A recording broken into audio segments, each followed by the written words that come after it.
One of the next logical questions that I'm asked about when people are recording videos from their dock camera is, how do I get it out to kids to share?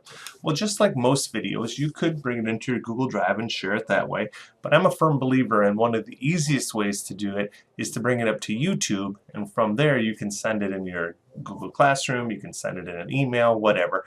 And so this is a quick little snippet on how to upload a video from your desktop, for example, to YouTube. So I have my browser open here. I'm just going to go to YouTube a minute. And for those of you that don't know, because you have a Fruitport Gmail account, you automatically have a YouTube account too. It's all you have a YouTube channel. It's all the same. Since they're all owned by the same person. So let's say I'm going to bring up this video that I created. I'm going to go here to this plus on the camera, and I'm going to choose Upload Video.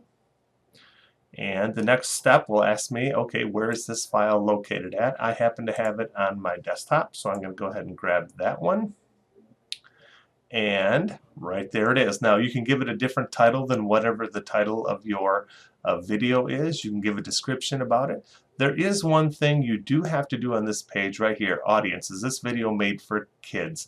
It's a new requirement that we do this. You can either say yes, it's made for kids, or no, it's not made for kids. Since this video is made for teachers, I'm going to say no, it's not made for kids. And then I hit next. And then there's some video elements I can add here should I choose to. I'm just going to not do any of that and say next. Now this is an important screen right here that talks about your visibility. So if you mark it as private, that means that only you and people you choose can watch your video, which really isn't a good thing for you as a teacher. And private videos sometimes are just difficult to find and all that stuff. Unlisted means that as long as you have the link, you can view it. And that's a fine choice if you want.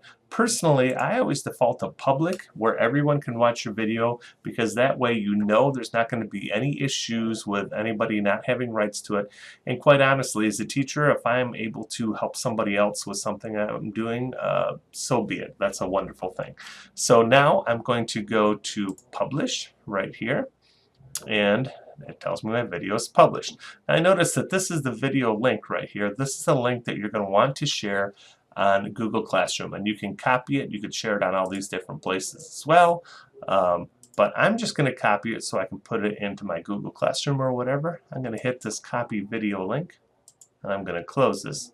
And just so you can see what it's going to look like, I'm going to open a new tab here, right click and say paste and go to. So this is actually my video. So when you get to the point in time that you want to actually record with your all there is to camera, like what I'm doing now, you can put your piece of paper under there. Please make sure that it's under the